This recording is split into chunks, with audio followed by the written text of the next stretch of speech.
बिस्मिल्लाहिर्रहमानिर्रहीम। बिस्मिल्लाहिर्रहमानिर्रहीम। अस्सलामु अलैकुम वरहमतुल्लाहि वबरकातुहू। अजीज तलबा, उम्मीद है आप खैर आफियत से होंगे। अल्लाह तबारक व तआला आपको ईमान और आफियत वाली जिंदगी नसीब फरमाए। तो अजीज तलबा, आज हम सबक नंबर 108 को पढ़ने जा रहे हैं, जिसका उन्वान है सुनन नमाज और उसकी तफसील। सुनन नमाज यानी नमाज की सुन्नतें और उसकी तफसील, हिस्सा अव्वल।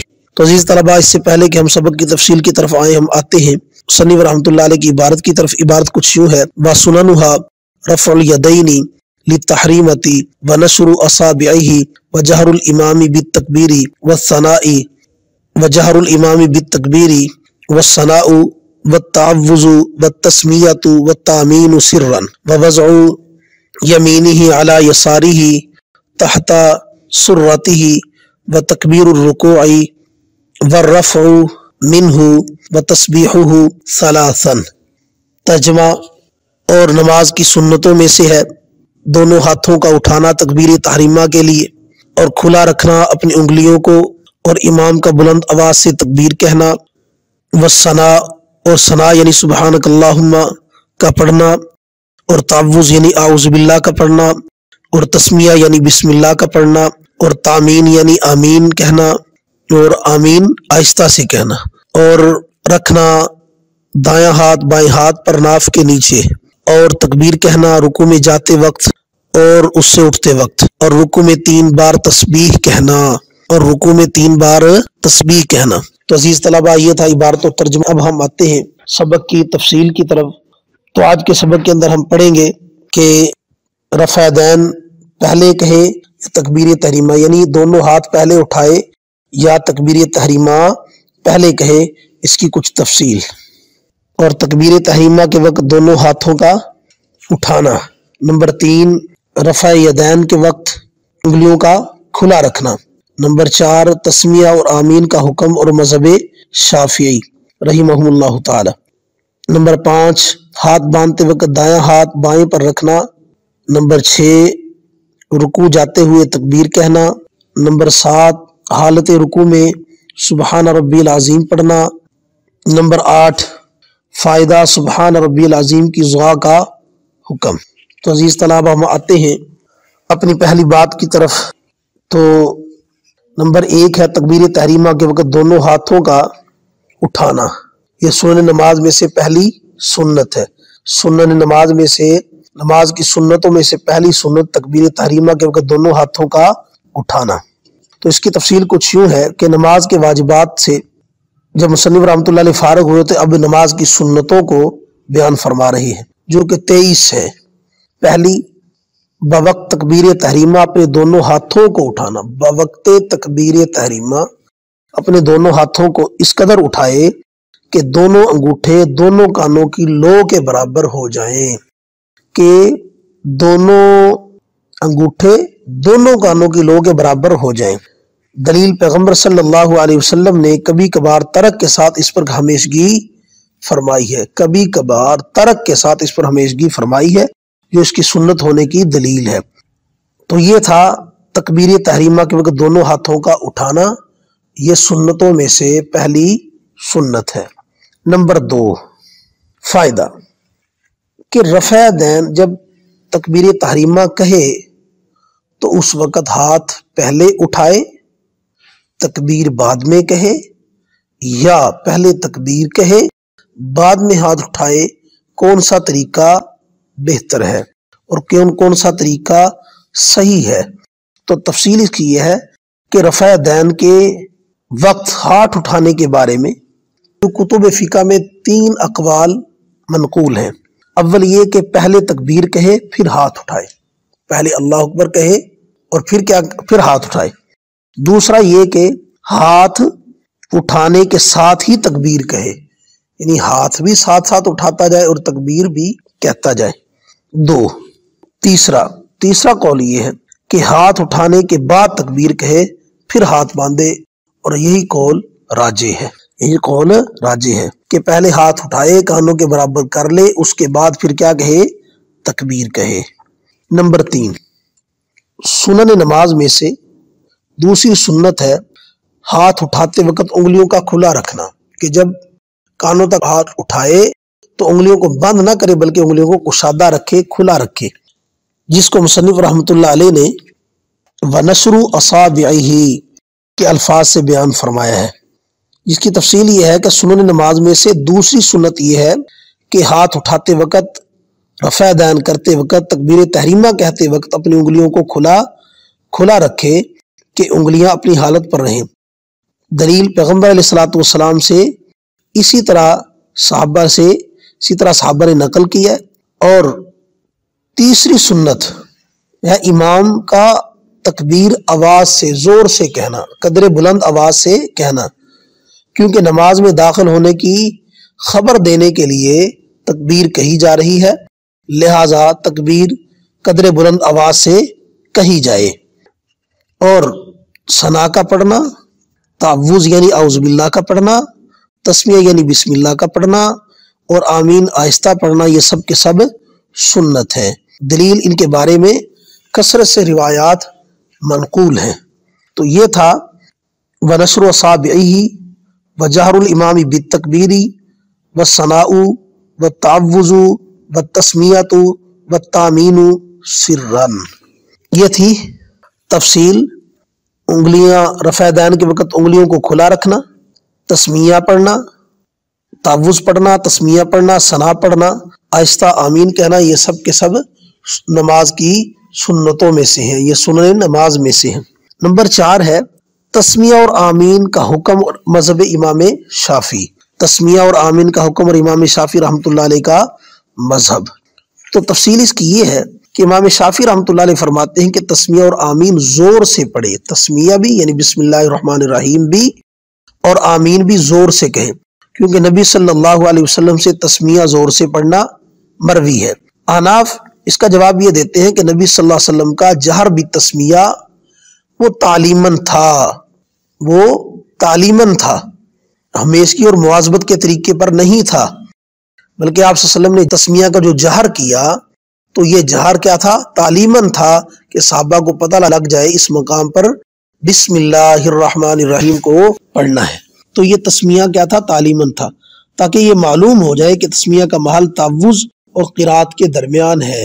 دلیل حضرت انس رضی اللہ عنہ سے مروی ہے کہ نبی صلی اللہ علیہ وسلم تسمیہ آہستہ پڑھتے تھے۔ احناف کی دلیل کیا ہے کہ حضرت انس رضی اللہ عنہ سے مروی ہے کہ نبی صلی اللہ علیہ وسلم تسمیہ آہستہ پڑھتے تھے۔ آمین کے بارے میں ان کی دلیل حضرت وائل بن حجر رضی اللہ عنہ کی روایت ہے۔ امام شافعی رحمۃ اللہ علیہ کی دلیل وائل بن حجر رضی اللہ عنہ کی روایت ہے، کان رسول اللہ صلی اللہ علیہ وسلم اذا قرأ ولا الضالین قال آمین ورفع بها صوتہ، یعنی جب نبی صلی اللہ علیہ وسلم ولا الضالین کہتے تو آمین کہتے اور اس کے ساتھ اپنی آواز کو بلند کرتے۔ احناف کی طرف سے اس کا جواب یہ ہے کہ آمین اذکار میں سے ہے اور ذکر میں اصل ہے وہ اخفا ہے، اگرچہ جہر بھی جائز ہے لیکن اس میں ذکر میں اخفا وہ اصل ہے، اس لیے اخفا زیادہ بہتر اور افضل ہے۔ یہ تھی تسمیہ اور آمین کی تفصیل اور اس کا حکم۔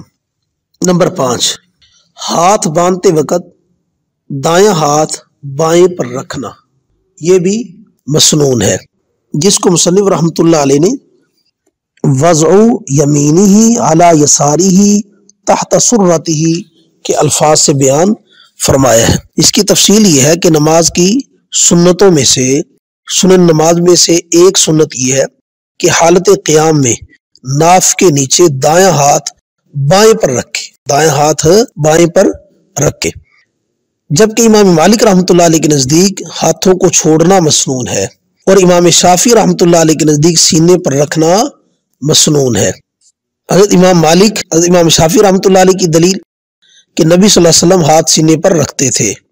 ہماری طرف سے وائل بن حجر رضی اللہ عنہ کی روایت کا جواب یہ ہے، ہماری طرف سے دلیل جو ہے حضرت وائل بن حجر رضی اللہ عنہ کی روایت ہے کہ وہ فرماتے ہیں قال رأیت رسول اللہ صلی اللہ علیہ وسلم وضع یمینہ علی شمالہ تحت السرہ وضع یمینہ علی شمالہ تحت السرۃ، کہ وائل بن حجر رضی اللہ عنہ فرماتے ہیں کہ میں نے نبی صلی اللہ علیہ وسلم کو دیکھا کہ اپنے دائیں ہاتھ کو بائیں ہاتھ پر ناف کے نیچے رکھے ہوئے تھے۔ رأیت رسول اللہ صلی اللہ علیہ وسلم وضع یمینہ अला शिमालिही तहत सुर्रती, कि मैंने नबी सल्लल्लाहु अलैहि वसल्लम को देखा कि वो अपने दाएं हाथ को बाएं हाथ पर नाव के नीचे रखे हुए थे।